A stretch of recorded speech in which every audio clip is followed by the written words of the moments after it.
everyone to webinar 26, Social Enterprise Facing a Crisis Head On. So as Rhonda said, I'm from the Swinburne Social Startup Studio, which is an initiative of the Centre for Social Impact.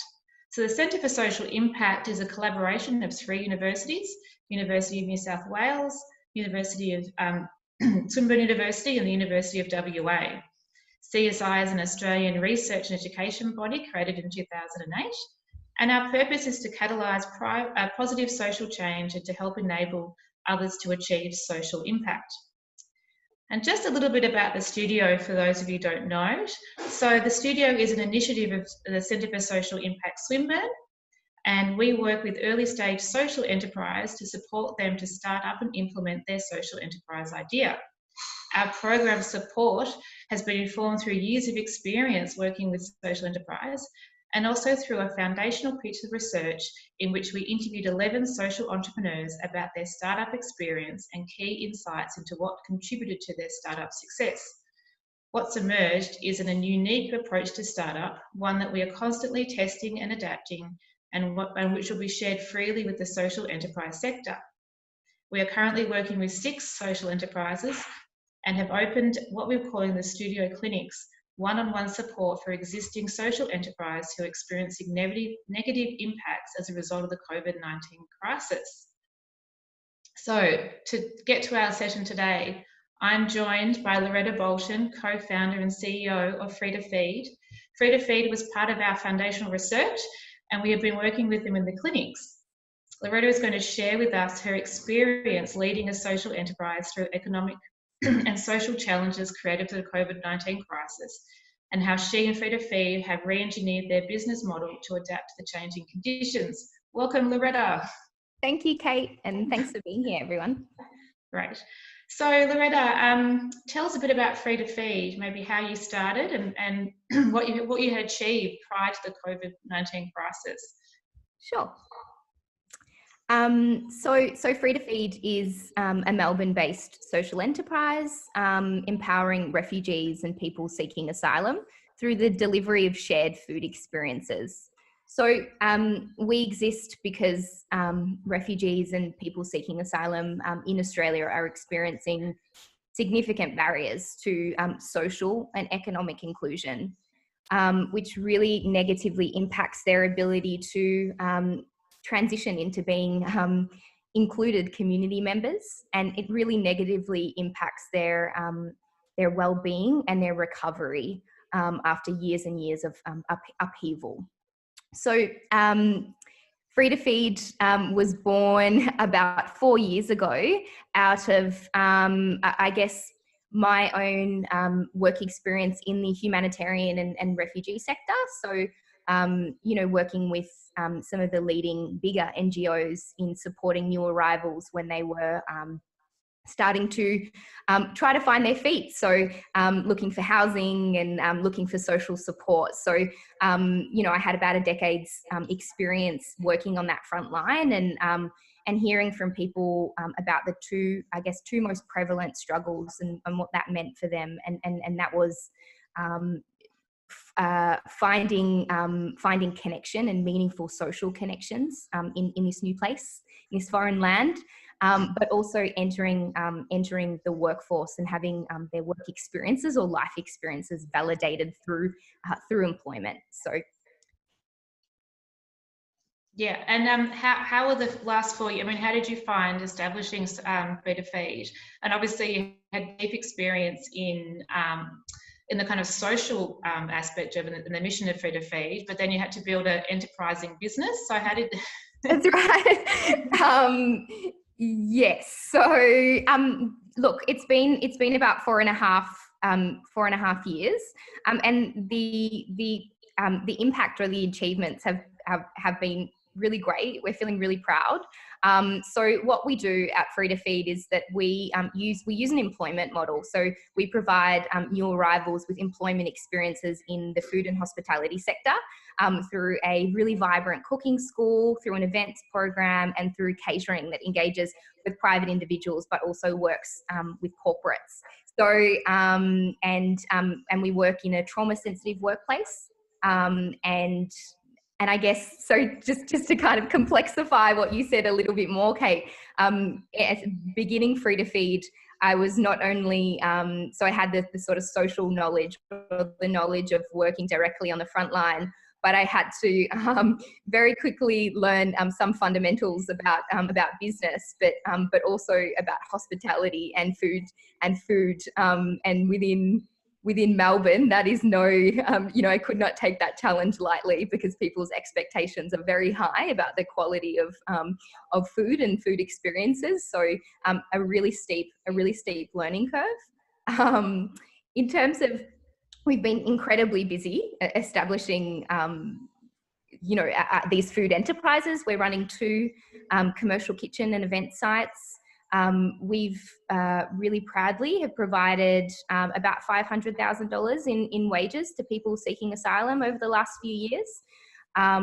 We are approaching over 20,000 hours of paid training to people who Free to Feed had never had a job in Australia. So were for most of the people we work with, so 90% of the people we engage are women, and for a vast majority of them, Free to Feed is their very first work experience in Australia. And I guess these things have been made possible through the events that we've run and the catering that we've delivered. So we've run 1,229 events over the last few years. So we've been incredibly busy testing and learning. Yeah, amazing. What you achieved in those 4 years is incredible. And from what I know, you're really pre-COVID, like you're really, like, and your catering business had really started to take off, and you've got such a great name in the sector. So how did you, with this, as the kind of crisis was coming, with these social distancing measures and lockdown restrictions looming and then coming into place, what was the impact on Free to Feed?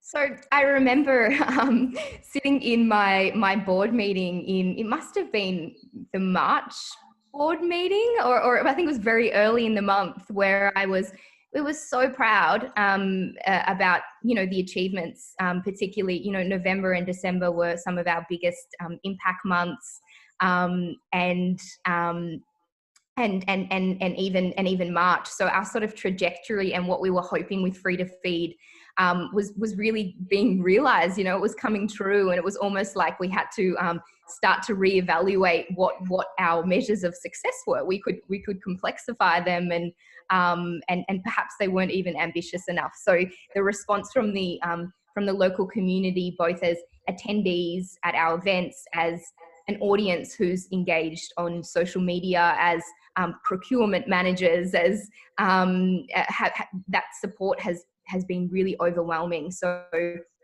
we felt like we were in a really strong position. So when I guess COVID started to become, it was sort of on the horizon for a little bit before we realised how it would begin to impact us here in Australia. So it did come as a shock, but very early on, a couple of really key team members and worked very closely with some board directors to do a very complex sort of risk analysis and risk matrix. Which when I look back on, it was almost like, if this happened, this would, sort of looking at the cause and effect, and pretty much everything just came true. So we were sort of hoping that from that risk matrix, we would have time to put in these contingencies. But I think it was, after we had completed that, it was about 36 hours, I think, when things just really amped up, when, the emails just started coming in to sort of cancel our whole schedule of events that we had, and all of our, sort of upcoming business. So I think, within about 36 hours, everything, all of our income and trade evaporated. So coming off the high of the previous months and where we were hoping to get, it was a really, a pretty massive shock to the system. But I think the solidarity in knowing that it wasn't just us, it wasn't our unique problem. It was a problem that we were hearing, everyone was freaking out. So I guess the solidarity in that meant that it felt a little less scary at the beginning. Yeah, yeah. So I mean, it's pretty devastating to see an events and a calendar just decimated and all your revenue lines gone. So what was your initial response? Obviously, you had to. Um, so what did you? So you had to shut down. Obviously, no more catering, no more classes. So what was your response? So everything when everything shut down, I guess the response was nuanced. You know, we were sort of working on a few different levels. So on a sort of governance and leadership level, I've got an incredibly talented and experienced chair of the Free to Feed board, so Michaela Healy. So Michaela has firsthand experience of sort of dealing with financial crisis, having worked in a very senior executive position during the global financial crisis. So she brought a sort of level of calm, which was, you know, really important. I was looking to her for the sort of direction, and her sense of calm was very relieving and assuring.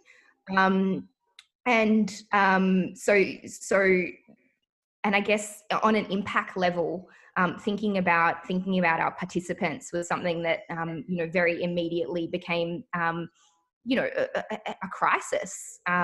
We were heading towards providing 900 hours of training in per month in April, and so having to think about that and what that meant for this vulnerable group of people who were really relying on this income and that regularity and the predictability that comes with being in our program, and having that taken away from them so quickly was something that as a team we really needed to sort of balance our business planning and the sort of immediate crisis response, while also really strongly prioritizing our participants and trying to have very clear communication with them about what that would mean. Fortunately, people seeking asylum are some of the most resilient community members. So they were okay. They were telling us that they knew how to look after themselves, if you know, and they knew how to care for their families in the most basic way, you know, healthy food on the table. And so that gave us a little bit of reprieve to think about how we would immediately restructure the program and conduct needs assessments and really start to look at where we should be focusing our attention and how we would continue to support them. So we very quickly, with all of our market, you know, revenue generating activity pause, we had to very quickly, within a number of days, start to think about how we would you know, channel our knowledge and the incredible knowledge of our participants into something new. So within a number of days, we came up with a new venture called Brave Meals. And the idea behind Brave Meals was to really, you know, to channel the experiences of people who have fled the most unimaginable adversity into creating really nourishing meals for our local community. So Brave Meals was launched within a couple of weeks as a meal delivery, so ready-made home meals for the local community, with everyone having so many restrictions and not being able to go out to their restaurants. And so we very quickly responded to that, I guess, really channeling what we knew we could do really well, which is deliver authentic, heartwarming food and help people to remain, I guess, connected to community and know that they were doing something positive when everything else felt so out of their control. Yeah, I mean, that's an amazing initiative. In terms of, just quickly to go back on terms of the your participants who were no longer receiving the training and work, were you able to get any funding? Could they get any job seeker or JobKeeper funding, or is that? Yeah, so unfortunately, the sort of vulnerability of people seeking asylum in our community is heightened during this crisis. Not only does it sort of exacerbate existing social dislocation and isolation, but they're actually they're excluded from a lot of the safety nets that are in place. So and are incredibly vulnerable. So no access for many of our participants, the great majority, no access to Medicare in a health crisis, no access to government support, unfortunately. So they weren't. When Job Seeker and Job Keeper were being introduced and formed part of the narrative, they were excluded from that, despite many of them having been in our program for a year. So because of their visa statuses, so they were excluded from that, and no access to welfare. So that was really challenging, and it also was really challenging because normally we work I guess collaboratively with the sector. For example, some of our participants are women who have escaped gender-based violence or domestic violence, and so they would have a caseworker from a shelter that would visit them or support around that. But because there was so much strain on those services, and they hadn't adapted their models and could no longer be there in person for our participants, it meant that their reliance on us was sort of amplified. So they were okay. They were going to be okay. They were going to make it. They knew that. They knew they had been through war and conflict, and that it was going to be okay. But not knowing where, financial support to pay rent and to buy food and stuff was going to come from, really did exacerbate that uncertainty that they already live in. Yeah. So the Brave Meal Initiative has done a huge benefit to thee. So were you able to re-employ a number of participants through their Brave Meals? So in the very beginning, the first thing that our wellbeing team did was conduct a pretty in-depth needs assessment to kind of work out where to target our limited support. And we were able to change up the way that we delivered our programs. So normally, our sort of social and our welfare programs are delivered face to face. So that changed quite quickly, and we adapted to providing some immediate food aid, so cooked meals and grocery boxes and things. But what was really important about that food aid is that when it was delivered by actually a member of our wellbeing team. So they would conduct a short welfare check through the front fly screen or in the nature strip. So that connection and that being seen was so important for our participants, but also enabled our team to work out, well, normally we have X amount of jobs, say 45 participants. What do we do when, with social distancing and with the with bringing back our sort of activities to just one initiative, to Brave Meals? How do we prioritize? How do we decide who gets those shifts? So that was a bit of a complex process. And then we identified the first group of people that would work within the program and that would get that continuity of employment. And so we selected the most vulnerable people to be part of the first 4 weeks of employment of Brave Meals. And over the last few weeks, we've transitioned that team. And as the demand for Brave Meals has grown, it's meant that we've been able to increase the number of people that have employment, which is very relieving to still have that employment opportunities.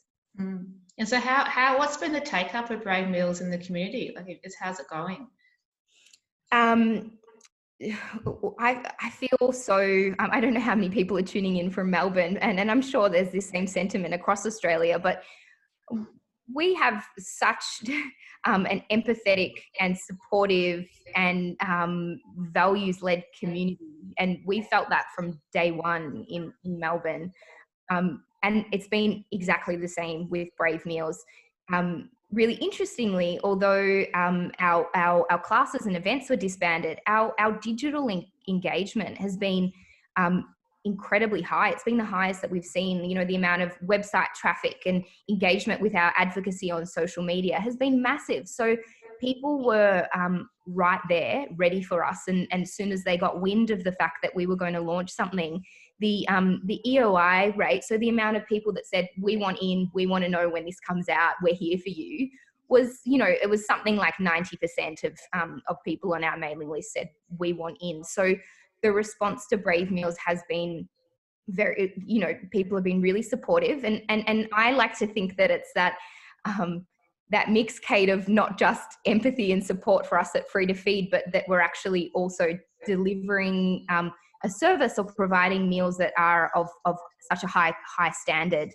Because there is no shortage of takeaway food options or commercial home. This sort of every hospitality venture in some ways has pivoted to look at this. So the fact that people continue to choose us and that demand exceeds initially our capacity almost every single week is a real testament to the team and the quality of what they're putting out there. Yeah, absolutely.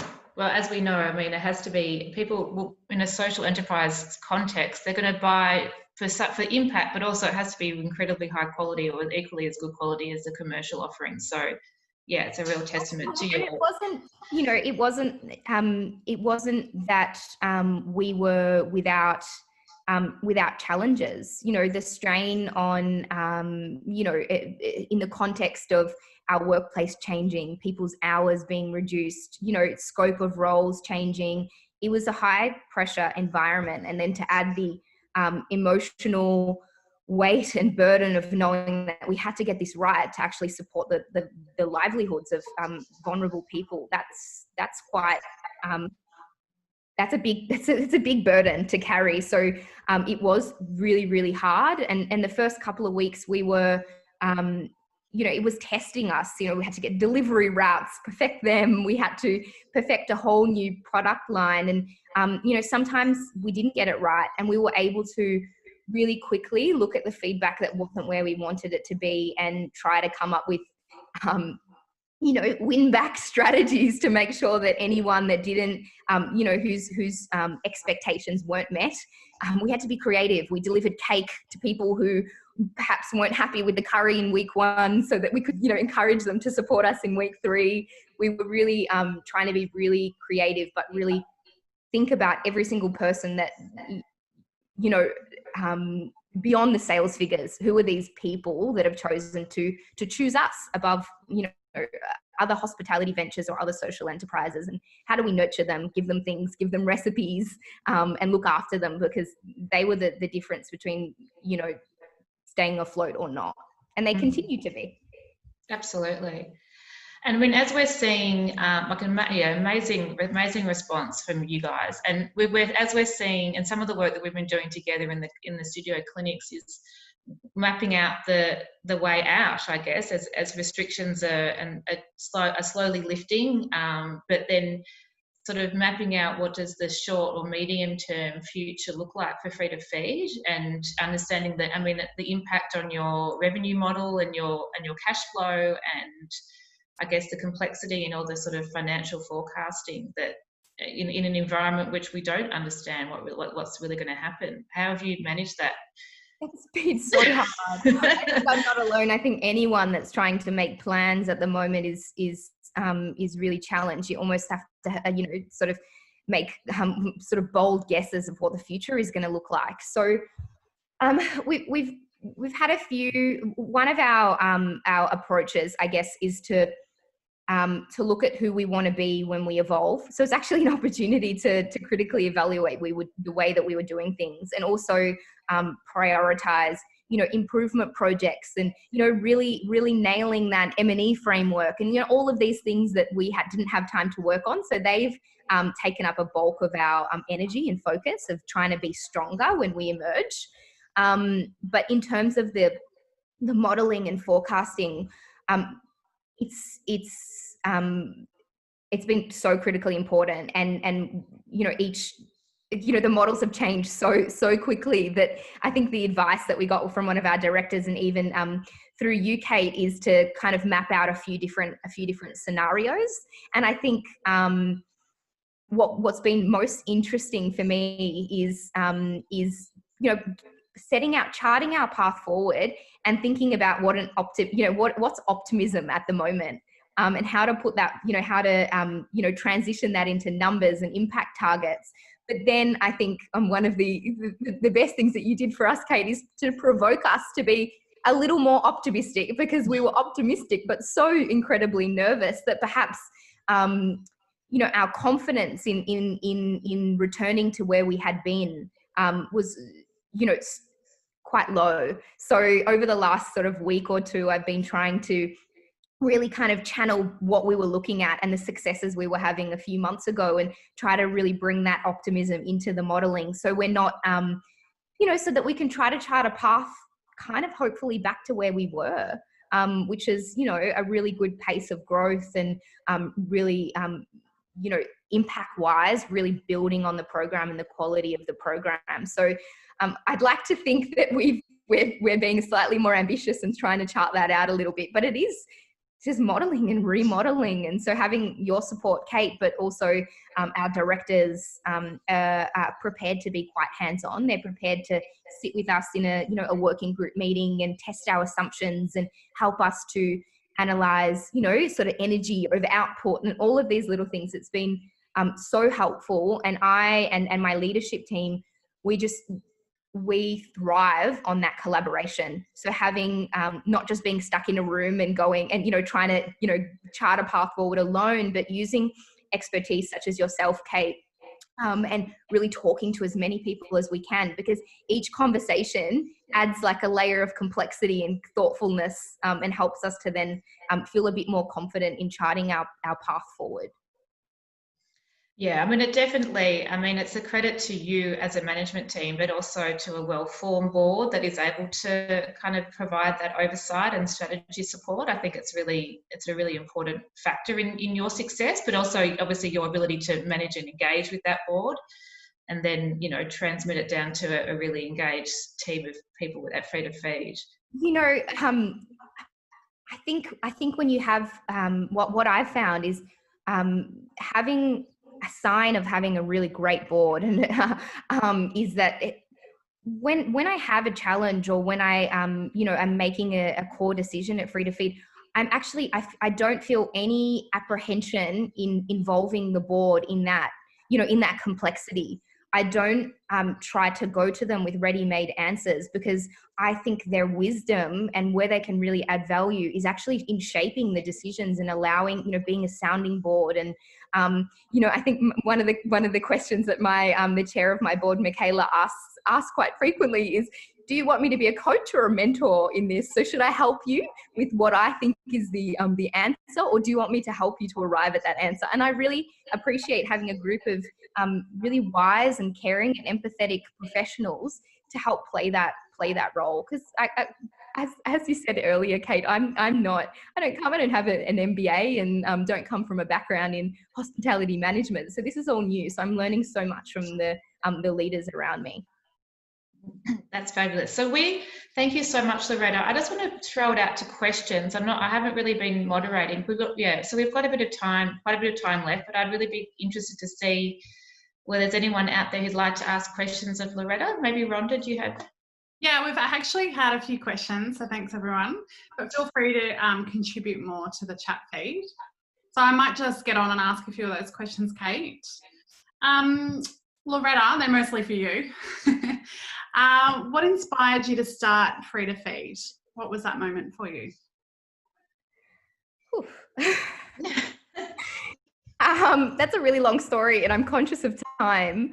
But I think it's the really deep experience in working with people, but also on the front line, but also seeing the limitations of the support that the larger NGOs could provide in those two really core issues. So feeling connected, and receiving, employment opportunities, increasing employability. And I just really saw the potential through the people that I had met to creatively try to respond to this issue, and to start in a sort of grassroots way, and to work with the local community and the support of the local community to build up these opportunities for people. And I guess that was it also happened to be the right time in my life to be able to make a leap, and have the right support structures in place to be able to have the confidence to try something new. All about the leap of faith. Someone's asked a really practical question, which is so important. Maureen has asked, could you name your businesses and where they operate, as some people in the webinar will be able to support you in their business lives or personal lives. So tell us, do a bit of a pitch. Like, tell us how. Thank you. So free to feed. So at the moment we are working in largely Melbourne, but and so we're running in non-COVID times, and this is adapting. We run team building workshops and cooking classes that are all led by people that are seeking asylum. So in creating incredible food and providing. It's almost like which is particularly important at the moment, a travel experience, you know, really getting to know a new culture quite deeply without leaving home, which is so important at the moment. And catering and brave meals, which, you know, sort of can be Victoria wide. So at the moment it's just Victoria, but, you know, I have Sydney on you know, my sights set on Sydney for the near future, because a lot of my humanitarian work is actually based in Sydney, and there's a really incredibly talented refugee and asylum seeker community based out in the west of Sydney. So I look forward to seeing how we can support them in the future. But for now, engage with us via socials, and if you're in Melbourne, we can provide really great authentic food. Great. I've shared your website on the chat feed, and I will welcome your visit to Sydney, starting up in Sydney. Another question from Karen. She's asked how you're different and from the Asylum Seeker Resource Centre and perhaps other social enterprises and not-for-profits who's doing similar work. Yep. So I think the ecosystem of social enterprises in Melbourne is amazing. Not only is there a lot of collaboration between us, but we, you know, support each other, and we each play a different role. So the ASRC do the most incredible work spanning so many areas. Huge credit to them, spanning health and employment and whatnot. We actually work collaboratively with them in the sense that they have an employment program. And so for those who meet our criteria and are looking for that first opportunity in employment, they'll be referred on to us at Free to Feed, and we engage them and employ them. ASRC have a fantastic catering company. We work a little bit different. I encourage you as a consumer to try the difference and to see and to have a look. I think one of the things that make us so unique at Free to Feed is not only the catering that we do, but the fact that so much of our work is actually centered around storytelling and advocacy and genuine, authentic food. So the relationship we have with our participants in catering and in our cooking school is quite nuanced. It's not just teaching them and giving them employment skills, but they're teaching us. So our food is really centered around the dishes that they bring to us and their unique experiences. And we measure our impact not only from, the number of employment hours, but on the number of people who walk away from our classes and our events in having increased empathy and greater understanding of the individual story of seeking asylum, which is a very big part of the work that we do, and providing that direct connection through our events and classes to new arrivals to build community. So I think we exist harmoniously, and I think we're really lucky to have some really awesome social enterprises to choose from in terms of our catering and our experiences. I think there's enough space in Melbourne and Victoria for all of us to exist. Definitely. So now just getting back to this time, Sharona has asked, how did you involve your beneficiaries and donors in the decision-making process to pivot? Was there any fallout from the decision, or were they all supportive of the change? Okay.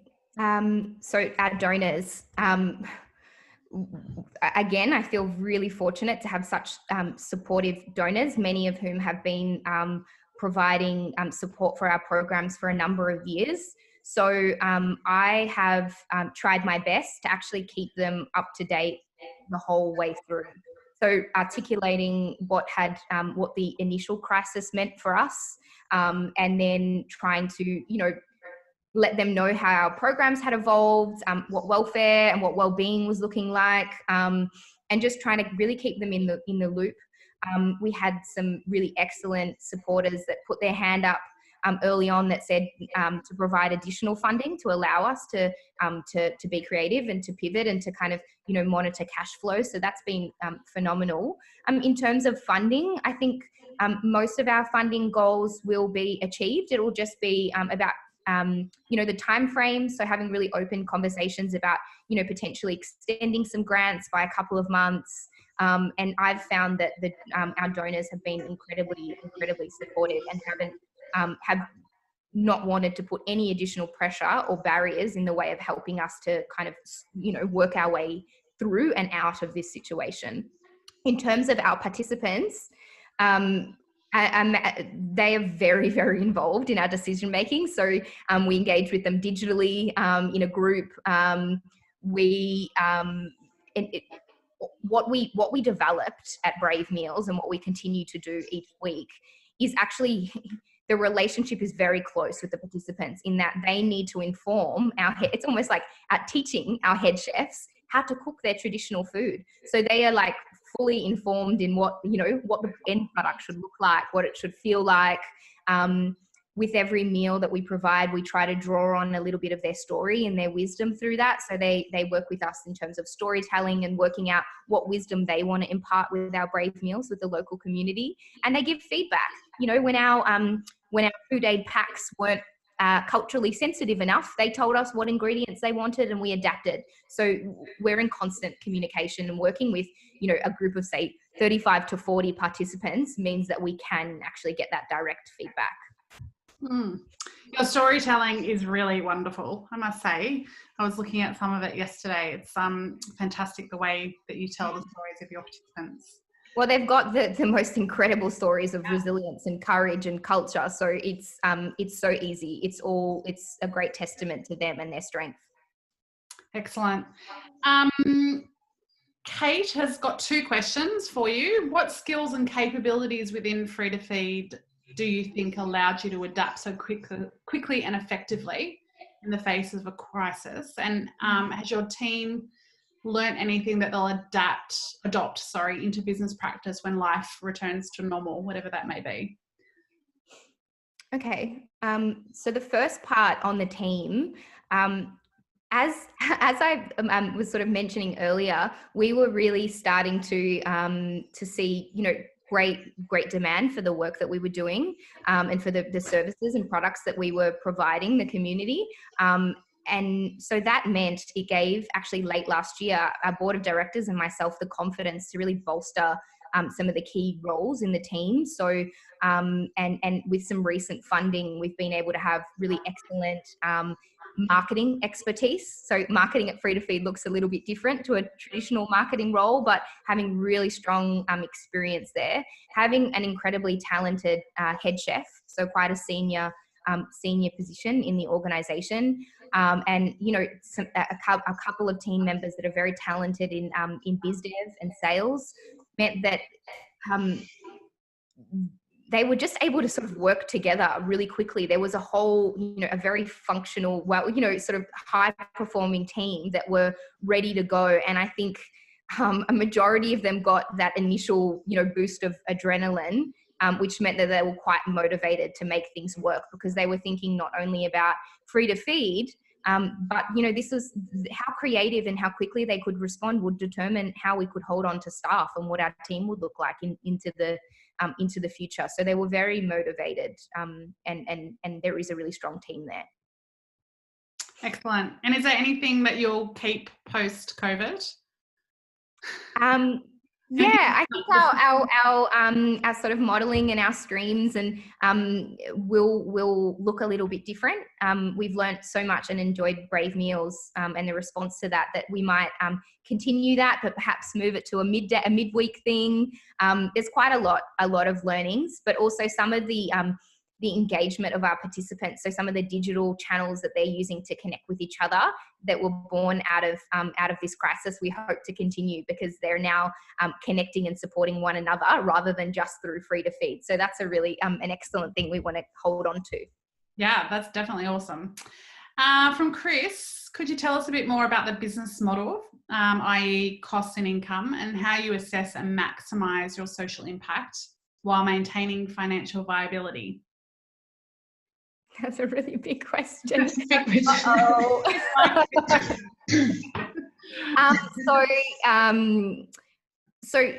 in terms of the sort of business model, so each of the streams, so the catering and the cooking school, everything that we do is profitable. We build services that have the right to exist as business ventures. We do critically assess them, and so that means, so we were heading to about 70% of, so if you look at our budget, about 70% was covered by ticket sales and catering and revenue generated from our products and services.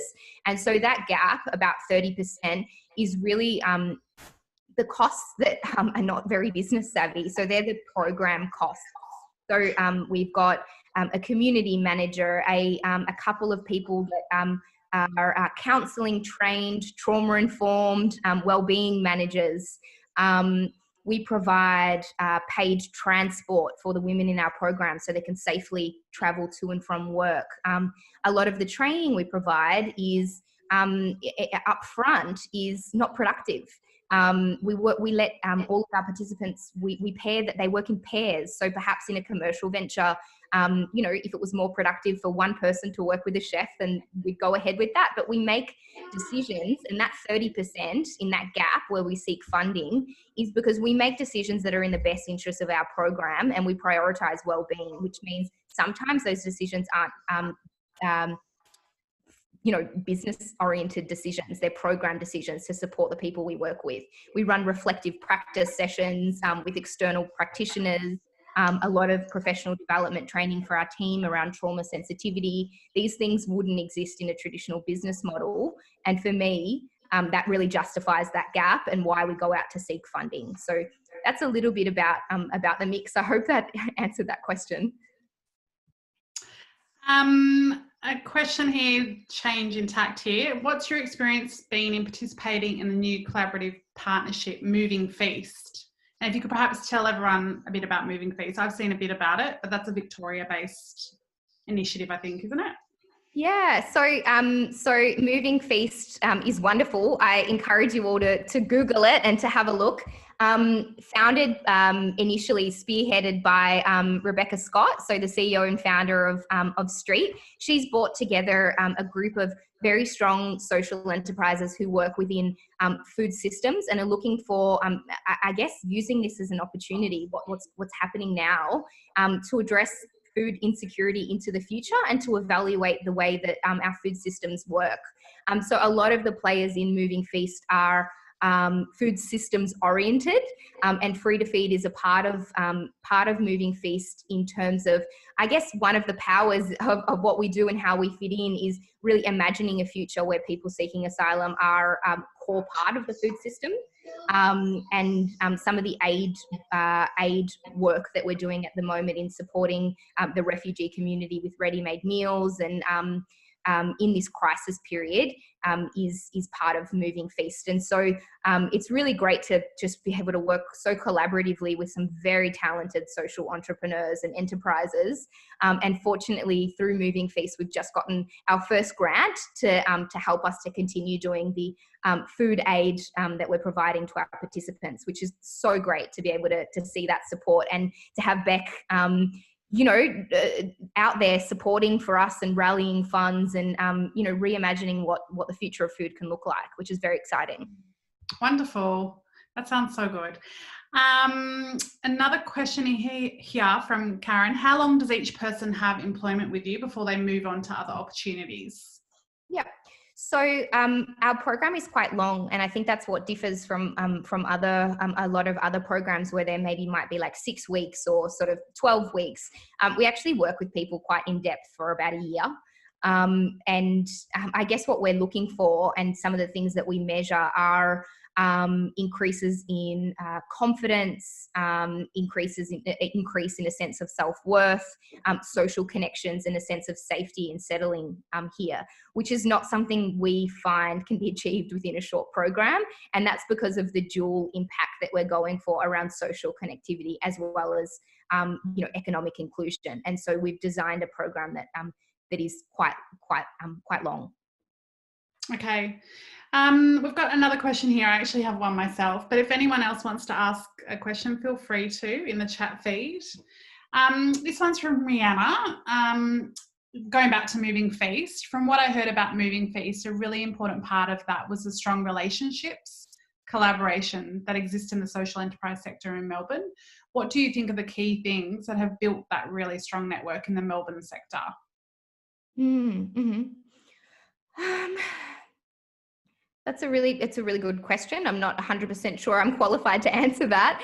From what my experience, I think in connecting with other social enterprises is that just on a personal level, I think people are deeply curious about how the other social enterprises are working and very transparent in terms of wanting to share their learnings to improve the ecosystem. So it's not, obviously not every social enterprise is engaging in this way, but some of the leading social enterprises and those that have been around for a little bit longer are really trying to build that connection, and through Senvic and some other initiatives, there's opportunities for us to connect. And that's really great because, for example, we recently did a research project that was looking at well-being and how Free to Feed could increase its trauma sensitivity.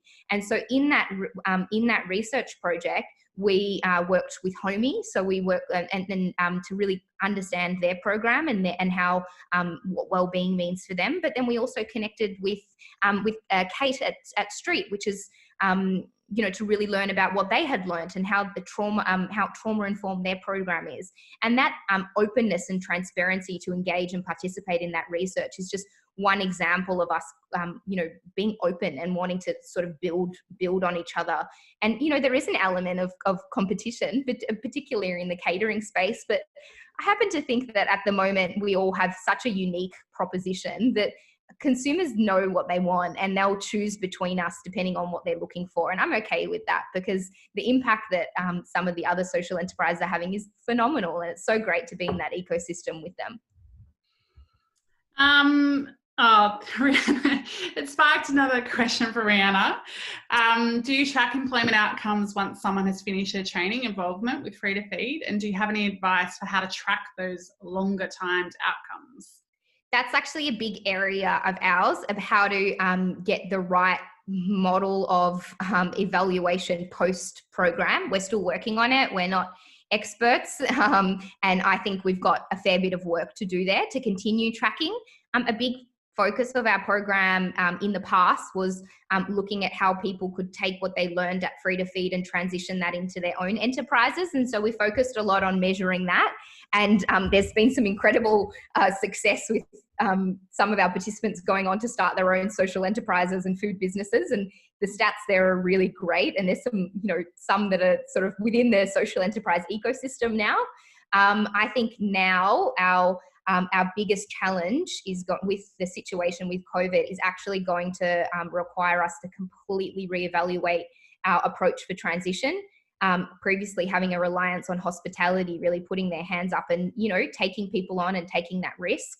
I think we've got a lot of work to do about rewriting that and looking at what the kind of model would be going forward, because hospitality just won't have the capacity to be as altruistic as it has been. Yeah, wow, that's huge. I've got a question for you around what it's like to be CEO of a social enterprise. What's your day-to-day working life like? What is it like? It's so hard to know at the moment. It's been the pace has been pretty intense. It's pretty exciting, I must say. It's so challenging, but it's so diverse, and being able to sort of be really creative and be strategic and be able to hear from and work with such a diversity of people, both within our team and our participant cohort, experts like Kate. It's pretty rad. I feel very, very, very lucky, and I still have to pinch myself and wonder if how I managed to sort of score the best job ever. But obviously there's a huge degree of stress and pressure that comes with that. I'm employing a team of 15, I think it's about 15 people in our core team, and 45 people seeking asylum that are dependent on making the right decisions. And that's and the financial responsibility that comes with increased revenue and increased funding.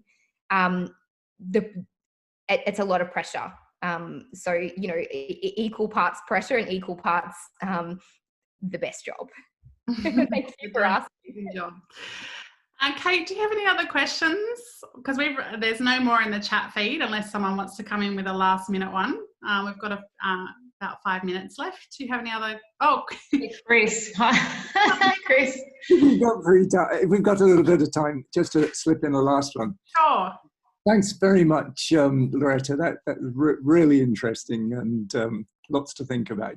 Can you just say a little bit on how you managed to balance out what you've alluded to just now, the strategic versus the operational every day, and the commercial versus the getting the best result for your participants?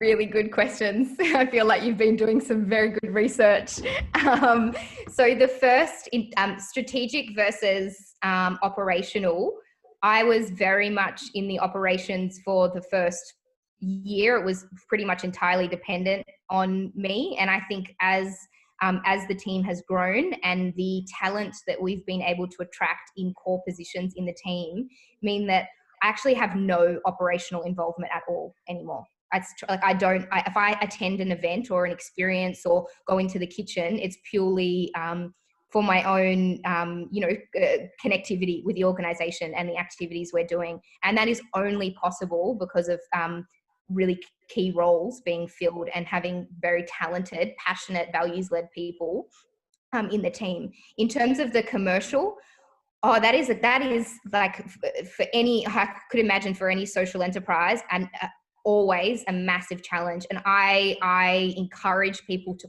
constantly reevaluate, because you can very, very easily slip.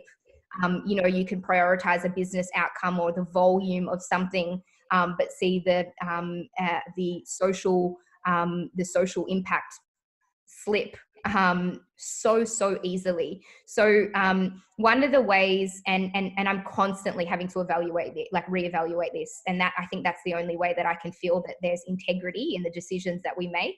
And a couple of key things that I encourage people to do that I think has helped is we had a well-being review. So an external trauma psychologist came in and conducted a review of everything that we were doing and put forward a series of recommendations.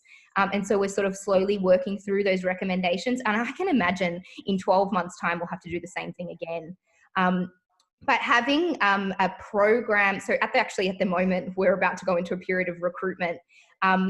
I want to bring in the program role at a higher level at Free to Feed. So we've had really excellent people trained in social work and counselling, but I actually want to bring in a really seasoned program manager that actually very much has a seat at the strategic decision-making table to actually work as that check and balance, to work with sales and biz dev to constantly be, providing that voice for our participants. And I think without that, if decision-making is only being made at a strategic level from people with business orientation, you won't achieve it.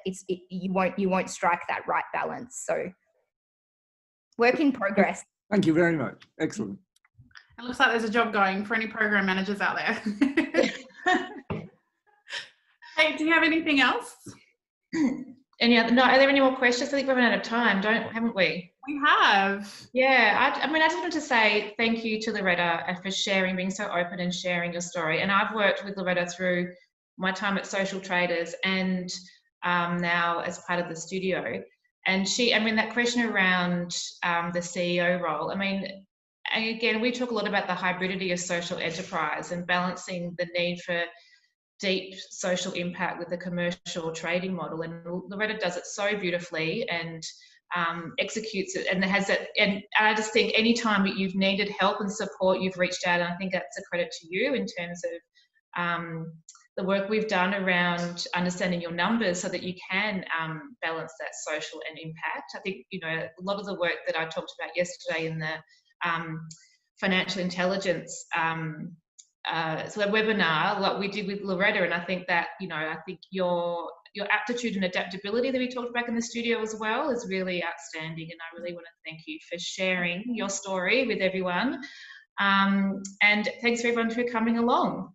And Thank you. And I'd like to say thank you to Kate for being someone in our support network and helping us to get those sound financials and just literacy. And thanks, Kate, because I remember a couple of years ago, I was trying to budget in a line for a CEO. And I think you were saying like, or a biz dev manager, and you were being like, isn't that you?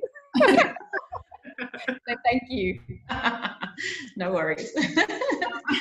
Well, I'd like to thank both of you on behalf of all the webinar attendees, and they're all saying thank you in the chat feed right now, which I will send to you.